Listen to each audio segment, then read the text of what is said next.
अब हम आपको एक अहम इक्तिसादी तज्जिया शेयर करते हैं जो ईरान और इजराइल के में होने वाली तब्दीलियों के बारे में है। ये जो जंग बंदी है उसमें मार्केट्स में तब्दीली आई है। तो नाज़रीन, आज तेल की कीमतों में 7% से ज़ायद कमी आई है, जबकि वॉल स्ट्रीट के जो इशारियाँ हैं उनमें भी खातिर ख्वाह बेहतरी नजर आई है। तो नाज़रीन, यहाँ पे ये समझना ज़रूरी है कि जब भी मशरिक़ी वस्ता में कोई तनाज़ा होता है, तो जैसे हम आपको गुज़िश्ता हफ्ते भी जो मुतादिद हमारे प्रोग्राम्स हैं उसमें हम आपको बताते रहे हैं कि इसका पूरी आलमी मईशत और आलमी मार्केट्स पर बहुत ज़्यादा इसका असर होता है, क्योंकि जो नाज़रीन पूरी आलमी मार्केट का दारोमदार एक तरह से देखा जाए तो तेल की कीमतों पे भी है, और तेल की जो सबसे ज़्यादा पैदावार होती है वो मशरिक़ी वस्ता से ही हो, क्योंकि इस खित्ते से नाज़रीन दुनिया का जो सबसे बड़ा एनर्जी सप्लाई है वो जाता है।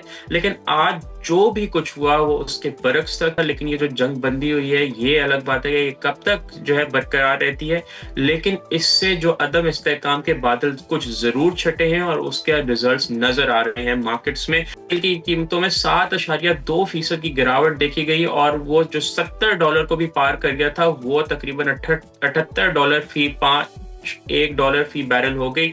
ये इस लेवल से भी कम है जो मौजूदा ईरान इजराइल तसादुम से पहले था।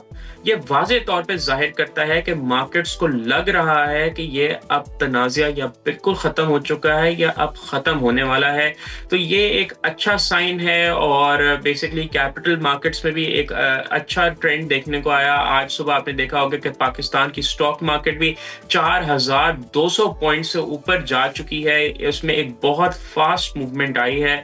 इसी तरह का रुझान दुनिया की बाकी मार्केट्स में भी आ रहा है, अगरचे इतना तेज रिएक्शन नहीं है, इतना मस्बत रिएक्शन नहीं है, लेकिन कहीं ना कहीं मार्केट्स में स्टेबिलिटी और पॉजिटिविटी जरूर आई है। सब्सक्राइब करें और बेल दबाएं ताकि कोई खबर रह न जाए।